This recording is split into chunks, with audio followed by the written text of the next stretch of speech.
I've thoroughly enjoyed everything about my Road to Wembley journey so far. I've watched a game in every qualifying round, following the same path, and I'll continue to do so until I reach the FA Cup final in May. I witnessed Bottisford Town's record-breaking run into the second qualifying round, went back to one of my old grounds, then had to make the long trips down to Chelmsford and most recently Barnet. This afternoon I'm making my longest journey so far, which takes me down to Devon, ahead of tomorrow's first round tie between League One Exeter City and National League promotion chasers Barnet. While I am still adopting Barnet as my team for as long as they stay in the competition, I wanted to do something different, being as I've reached the first round proper. So I've bought tickets in St James's Park's hospitality suite. I'll talk more about the hospitality suite and what's included in that when I post my video after the game. But for now, let's take a look at the two teams, starting with Barnet. They were top of the National League when I made the trip down to Harrow in the last round, but recent results have dropped them down to third in an incredibly close title race. Since I was at the Hive, Barnet have lost away to Solihull Moors and York City before beating Rochdale 2-1 at home last Saturday. They outplayed a strong Chelmsford City team in the fourth qualifying round, which is their only game in the FA Cup this season.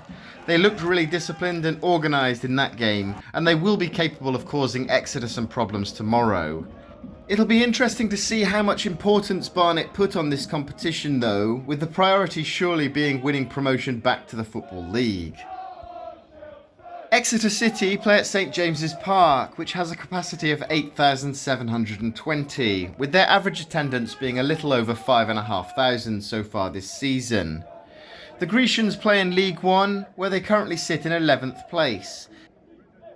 And in their last three league matches, they won away at Shrewsbury, lost at home to Reading, and were beaten 2-0 at Huddersfield last Saturday.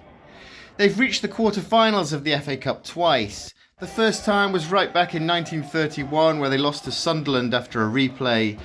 Then they reached the quarter-finals again in 1981, before eventually being beaten by Tottenham. Exeter have produced some memorable performances in the Cup recently too. They forced a replay with Liverpool in 2016 and perhaps more famously held Sir Alex Ferguson's Manchester United at Old Trafford in 2005, despite the likes of Cristiano Ronaldo and Paul Scholes coming on as substitutes. With Exeter being 2 leagues higher than Barnet and having home advantage, they would have to go into this one as favourites. They can't afford to take their National League opponents lightly though.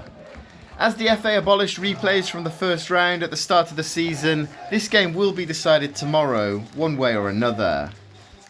While I have been to Exeter many times in the past, I've never watched a game at St James's Park, and as always, I'm really looking forward to this one. I can't believe we're already at the first round stage, as it only feels like last week I was preparing to go to Hucknall Town in the extra preliminary round. The question is though, will I be following Barnet for another round, or will I be adopting Exeter City in round 2? I'll be posting my summary after the second round draw is made. Please consider subscribing to my channel if you're enjoying my content so far, and I'll see you in Devon tomorrow.